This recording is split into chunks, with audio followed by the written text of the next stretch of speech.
मेरी बात सुनी भाई, इस घर में आधी विरासत के जब किसी ने भी नहीं सुनी के हिस्सेदार हैं।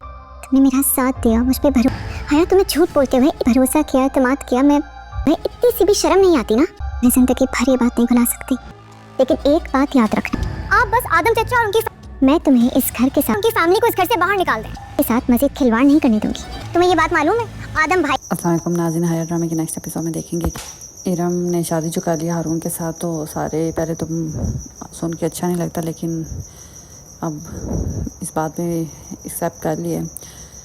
लेकिन हाया इस बात को डाइजेस्ट नहीं कर पा रही।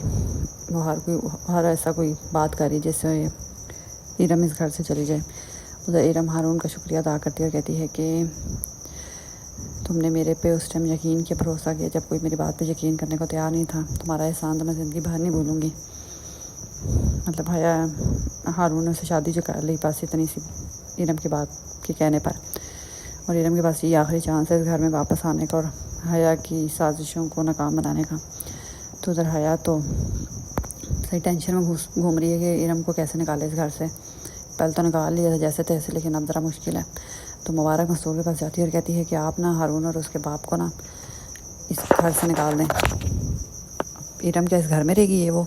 तो मुबारक मस्तूर कहती तुम्हें इस बात का पता भी है क्या? तो है कहती कौन सी बात का? तो मुबारक मस्तूर से कहती है कि इस घर में ना आधी जो जायदाद है ना उसका हिस्सेदार है हारून का बाप। तो मैं उसको उसकी फैमिली को कैसे निकाल सकती हूँ इस घर से? ये मुमकिन नहीं है।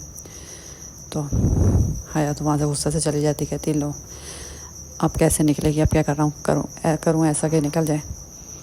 उधर इरम आते साथ ही वापस सबसे पहले साइमा और ज़रार का घर बचाने की कोशिश कर रही है। ज़रार से बात करती है, फिर साइमा की तरफ जाती है।